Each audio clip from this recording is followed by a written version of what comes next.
Hi అండి. అందరూ ఎలా ఉన్నారు? నేనైతే చాలా బాగున్నాను. మీరందరూ కూడా బాగుండాలని మనస్ఫూర్తిగా కోరుకుంటున్నాను. మంచి రొటీన్ వ్లాగ్‌తో మీ ముందుకైతే వచ్చేసానండి.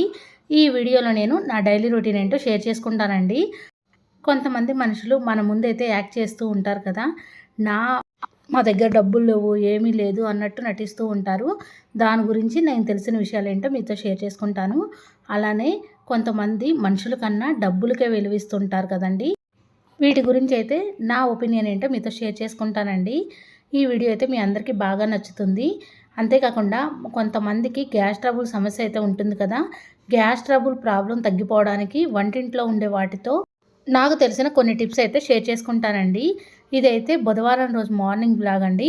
నేను ముందు రోజు నైటే స్టవ్ మొత్తం నీట్‌గా క్లీన్ చేసి పెట్టుకున్నాను. నేను ప్రతిరోజు కూడా నైటే అంట్లన్నీ క్లీన్ చేసుకుంటానండి. అలానే స్టవ్ కూడా నీట్‌గా క్లీన్ చేసి పెట్టుకుంటాను. మెంతులైతే నానబెట్టేసామండి. మేము ఉదయం లేవంగానే మెంతులైతే తాగుతాము. మా పిల్లల్నైతే స్కూలుకి పంపించేసిన తర్వాత ఇల్లైతే సదిరి ఊడుద్దామని పక్క దుప్పట్లయితే మడతేస్తున్నానండి. ఎక్కడ వస్తువులు అక్కడ పెట్టుకుంటూ ఇల్లైతే ఊడుస్తూ ఉన్నాను. కొన్ని బట్టలైతే ఉన్నాయండి మడత పెట్టాల్సినవి. అవే చూపిస్తూ ఉన్నాను ఇక్కడ. ఆ బట్టలు కూడా మడత పెట్టేశానండి. తర్వాత ఇల్లు కూడా ఊడ్చేశాను. కొన్ని అంట్లయితే ఉన్నాయి సర్దాల్సింది. అవి కూడా సదురుతున్నానండి. మా వారైతే కొన్ని వెజిటబుల్స్ అయితే తెచ్చారు. బీరకాయ, సొరకాయ, అలానే పాల ప్యాకెట్లు, ఉసిరికాయలు తెచ్చారండి. ప్రతిరోజు కూడా ఉసిరికాయ జ్యూస్ తాగినా లేదా ఉసిరికాయని ఏదో ఒక రకంగా ఆహారంలో భాగంగా చేసుకుంటే మంచిది. మా పిల్లలైతే టిఫిన్ తిని పాలు తాగైతే స్కూల్కి వెళ్ళిపోయారండి. వాళ్ళు వెళ్ళిపోయిన తర్వాత అయితే ఇల్లు మొత్తం క్లీన్ చేసుకుంటూ ఉన్నాను. తర్వాత ఇల్లు క్లీన్ చేసుకున్న తర్వాత ఇల్లు కూడా తుడిచేసానండి. ఇంటి ముందు అయితే చక్కగా తుడిచి ముగ్గు అయితే వేశాను. ఇంటి ముందు ముగ్గు ఉంటేనే కలగా అనిపిస్తుంది. మా వారైతే పూజ చేసుకున్నారండి.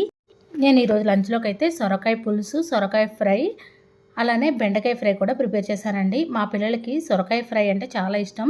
సొరకాయ ఫ్రైలో కొబ్బరి కారం వేస్తే చాలా ఇష్టం అండి. కానీ ఈరోజు కొబ్బరి చిప్ప లేకపోవడం వల్ల నార్మల్గా ఫ్రై అయితే చేశాను. ఇక్కడ సొరకాయ పులుసు కోసం అయితే ముందైతే సొరకాయ ముక్కల్ని కట్ చేసి వేశానండి ఆయిల్ పెట్టి. తర్వాత సొరకాయ ముక్కలు మగ్గిన తర్వాత ఉల్లిపాయ ముక్కల్ని వేశాను. అవన్నీ మంచిగా మగ్గిపోయిన తర్వాత పసుపు, ఉప్పు, కారం వేసి మంచిగా మగ్గనిస్తానండి. మగ్గిన తర్వాత కొద్దిగా ధనియాల పౌడర్ కూడా వేస్తాను. అన్నీ మంచిగా మగ్గిపోయిన తర్వాత అప్పుడు చింతపండు రసం వేస్తానండి. తర్వాత హైలో పెట్టి ఒక 5 నిమిషాలు ఉంచుతాను. తర్వాత సిమ్లో పెట్టి ఉంచుతానండి. దగ్గరకు వచ్చేంత వరకు సొరకాయ పులుసుని ఉడకనిచ్చాను. అంతే అండి, సొరకాయ పులుసు రెడీ అయినట్టే. తర్వాత మా పిల్లల కోసం అయితే సొరకాయ ఫ్రై కూడా ప్రిపేర్ చేశాను. కొంతమంది మనుషులు డబ్బులకు విలువ ఇచ్చినంత మనుషులకైతే ఇవ్వట్లేదండి. డబ్బులు అవసరం ఉన్నప్పుడు మనుషులతో మాట్లాడుతూ ఉంటారు.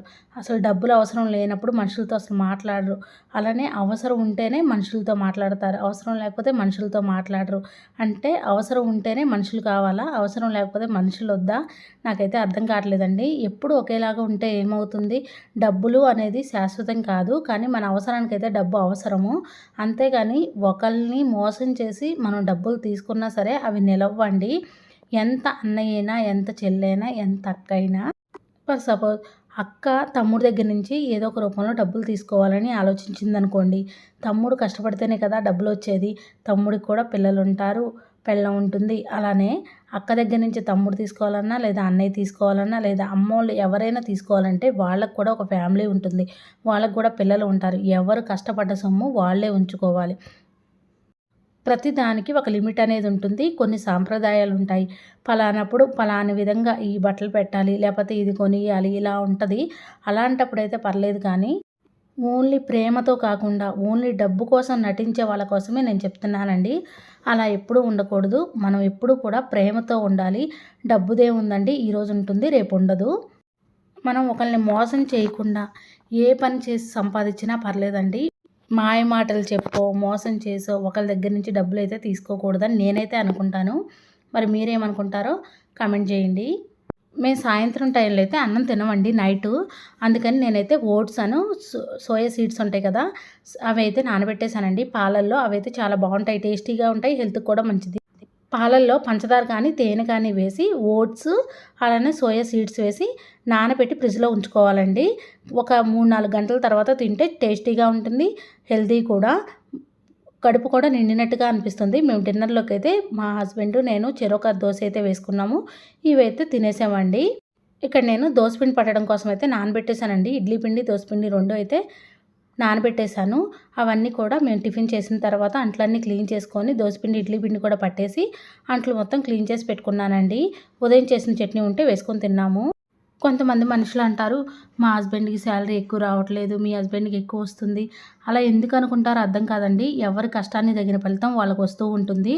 కానీ కొంతమంది మా దగ్గర డబ్బులు లేవు, మేము తినడానికి కూడా లేదు, మాకు డబ్బులు సరిపోవట్లేదని కొంతమంది యాక్ట్ చేస్తూ ఉంటారు. కానీ నిజంగా డబ్బులు లేకపోయినా, సరిపోకపోయినా మన దగ్గర ఉంటే మనం హెల్ప్ చేయడంలో తప్పులేదండి. మనం ఎవరికైనా హెల్ప్ చేశాము అంటే అది పుణ్యమే అండి. తల్లిదండ్రులు చేసిన పుణ్యమే పిల్లలకొస్తుంది అంటారు. మనం చేసిన పుణ్యాలే పిల్లలకి శ్రీరామ రక్ష అని అంటారండి. మన తల్లిదండ్రులు ఎలా ఉంటే మన బుద్ధులు కూడా అలానే ఉంటాయి. మన తల్లిదండ్రులను బట్టే మనకొస్తూ ఉంటాయండి. మన తల్లిదండ్రులు పుణ్యం చేసుకుంటే మనకే మంచి జరుగుతుంది. మనం చేసిన పుణ్యం మన పిల్లలకి మంచిదండి. ఆపదలో ఉన్నప్పుడు కాపాడుతుంది. అలానే వాళ్ళకి చాలా మంచి జరుగుతుందండి. మనకి వీలైనంత వరకు ఎవరికైనా హెల్ప్ చేయడానికి వెనకాడొద్దండి. మీ దగ్గర ఉంటే మాత్రం ఎవరికైనా సరే కొంచెం అన్నం పెట్టినా అది ఎంతో పుణ్యం అండి. నేనైతే డబ్బుల విషయంలో జాగ్రత్తగానే ఉంటాను. కానీ ఎవరికైనా ఏదైనా సహాయం చేయాలి అనుకున్నప్పుడు నేను చేయగలిగిందైతే చేస్తానండి. అయితే కొంతమందిని చూశానండి. మన ముందేమో మా దగ్గర డబ్బులు సరిపోవు, మాకు శాలరీ సరిపోవట్లేదని చెప్తూ ఉంటారు. నాకేమనిపించిద్దంటే వాళ్ళని చూస్తే జాలనిపించిద్ది. నా దగ్గర ఏదైనా ఉంటే ఇస్తూ ఉంటాను. కానీ వాళ్ళు వేసుకునే బట్టలు చూస్తే నాకు నవ్వాలో ఏడవాలో కూడా అర్థం కాదండి. బట్టలు చూస్తేనేమో ఖరీదు కల్లివి వేసుకుంటూ ఉంటారు. వేసుకోవడం తప్పు కాదండి, వేసుకోవచ్చు. కానీ మరి పైకెందుకు డబ్బులు సరిపోవు అది ఇది అని చెప్పుకోవడం నాకెందుకో అసలు అలా నచ్చదండి. వేసుకునే బట్టలు కానీ, తినే తిండి కానీ కాస్ట్లీయే తింటారు. కానీ పైకి మాకు అది లేదు, ఇది లేదని ఎందుకు చెప్పుకుంటారో నాకైతే అసలు అర్థం కాదండి. నేనైతే ఎవరిని ఉద్దేశించి అనలేదండి. నేను చూసిన విషయాలు, నాకు తెలిసిన విషయాలనే మాట్లాడాను. నేను ఎవరి గురించైనా తప్పుగా మాట్లాడితే క్షమించండి. ఈ మధ్య ఎక్కడ చూసినా గ్యాస్, కడుపులో మంటతో ఎక్కువ మంది బాధపడుతుంటున్నారు. టైంకు భోజనం చేయకపోవడం, కారం, మసాలాలు ఎక్కువ ఉన్న ఆహారం తినడం వలన గ్యాస్ చాలామందికి ఫామ్ అవుతూ ఉంటుంది. అదేవిధంగా కడుపులో మంట కూడా చాలామందికి వస్తుంది. ఇలాంటి గ్యాస్ సమస్యలు వచ్చినప్పుడు మన ఇంట్లో ఉండే కొన్ని పదార్థాలతో ఈ సమస్యను దూరం చేసుకోవచ్చు. అవి ఏమిటంటే గోరువెచ్చని నీటిలో తేనెను కలిపి తాగడం వలన గ్యాస్ను తగ్గించుకోవచ్చు. ఒక గ్లాసు గోరువెచ్చని నీటిలో 1 టీ స్పూన్ తేనెను కలిపి ఆ మిశ్రమాన్ని భోజనానికి గంట ముందుగా లేదా భోజనం చేసిన గంట తర్వాత తీసుకోవాలి. లేదంటే రాత్రిపూట నిద్రపోయే ముందు కూడా తాగొచ్చు. దీంతో కడుపులో మంట, గ్యాస్ తగ్గుతాయి. ఆహారం కూడా త్వరగా జీర్ణమవుతుంది. 1 కప్పు నీటిని మరిగించి అందులో కొద్దిగా అల్లం మిశ్రమాన్ని వేయాలి. ఈ మిశ్రమం మొత్తం 5 నిమిషాల పాటు మరిగిన తర్వాత దీంట్లో తేనె 1 స్పూన్ కలుపుకొని ఆ ద్రావాన్ని తాగాలి. దీన్ని తరచుగా తాగడం వలన గ్యాస్ సమస్య తగ్గుతుంది. మూడవది పెరుగు. పెరుగులో కొద్దిగా తేనె కలుపుకొని భోజనం చేసిన తర్వాత తినడం వలన గ్యాస్ సమస్య తగ్గుతుంది. అంతేకాకుండా జీర్ణక్రియను మెరుగుపరుస్తుంది. ప్రతిరోజు వేడి నీళ్ళను కూడా తాగాలి. ఇలా తాగడం వల్ల కూడా గ్యాస్ సమస్య తగ్గుతుంది. మీకు ఇష్టమైన స్పైసీ ఫుడ్ తిన్న తర్వాత ఉదయం మలబద్ధక సమస్య రాకుండా భోజనం తర్వాత గోరువెచ్చని నీరు తాగండి. గోరువెచ్చని నీరు జీర్ణక్రియను వేగవంతం చేస్తుంది.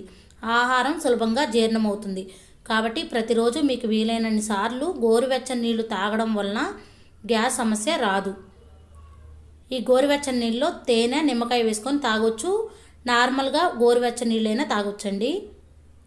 అయితే పెరుగును కూడా మీ ఆహారంలో భాగంగా చేసుకోవడం వల్ల గ్యాస్ సమస్యలు రావు. భోజనం చేసిన తర్వాత కాఫీ, టీకి బదులుగా గ్రీన్ టీ తీసుకోవడం చాలా మంచిది. గ్రీన్ టీ తాగడం వలన బరువు తగ్గుతారు. అదేవిధంగా గ్రీన్ టీ తాగడం వలన జీర్ణశక్తి కూడా మెరుగుపడుతుంది. గ్యాస్ సమస్యలు కూడా రావు. మనకి గ్యాస్ పట్టేసినప్పుడు 1 యాలుక్కాయలను నమిలి తినడం వలన గ్యాస్ సమస్య నుండి ఉపశమనం కలుగుతుంది. అప్పుడప్పుడు 1 యాలుక్కాయలను తినడం వలన గ్యాస్ సమస్య దరిచేరదు. అప్పుడప్పుడు మనకు పొట్ట పట్టేసినట్టు, కడుపులో నొప్పి వస్తుంది కదా, గ్యాస్ సమస్యతో ఇబ్బంది పడుతున్నప్పుడు జీలకర్రని తినడం వలన ఆ సమస్య నుంచి త్వరగా ఉపశమనం కలుగుతుంది. జీలకర్ర కూడా గ్యాస్ సమస్యకు చాలా బాగా యూజ్ అవుతుంది. కడుపు ఉబ్బరంగా, కడుపు నొప్పి అనిపించినప్పుడు వామును తినడం వలన వెంటనే రిలీఫ్ వస్తుంది. గ్యాస్ పట్టేసి ఇబ్బందిగా ఉన్నప్పుడు వామును తినడం వలన చాలా రిలీఫ్గా అనిపిస్తుంది. అప్పుడప్పుడు 2-3 వామాకులను తినడం వలన గ్యాస్ సమస్యలు రావు. ఒకవేళ గ్యాస్ పట్టేసినప్పుడు వామాకును తినడం వలన వెంటనే రిలీఫ్ వస్తుంది. ఒక గిన్నెలో నీళ్లు పోసి అందులో 1 టీ స్పూన్ వాము, 1 టీ స్పూన్ జీలకర్ర వేసి బాగా మరిగించాలి. అసిడిటీతో బాధపడుతున్నప్పుడు ఈ మిశ్రమాన్ని తాగితే సమస్య నుంచి తక్షణ ఉపశమనం కలగవచ్చు. వెంటనే గ్యాస్ ప్రాబ్లం కూడా తగ్గిపోతుంది. ఈ జీలకర్ర వాము నీళ్లు తాగడం వల్ల గ్యాస్ సమస్య త్వరగా తగ్గిపోతుంది. పొట్ట కూడా ఫ్రీగా రిలీఫ్గా అనిపిస్తుంది. గ్యాస్ సమస్య మరీ ఇబ్బందిగా ఉన్నప్పుడు డాక్టర్ సలహా తీసుకొని చేయడం చాలా మంచిదండి. ఏదో లైట్గా గ్యాస్ ప్రాబ్లం ఉన్నప్పుడు ఈ విధంగా చేస్తే చాలా వరకు న్యాయం అవుతుందండి. మరిన్ని వీడియోస్ కోసం మన ఛానల్ని సబ్స్క్రైబ్ చేయండి. నా ఈ వీడియో మీకు నచ్చిందా? ఒకవేళ నచ్చితే లైక్ చేయండి, షేర్ చేయండి, కామెంట్ చేయండి friends. Thank you for watching. Bye అండి.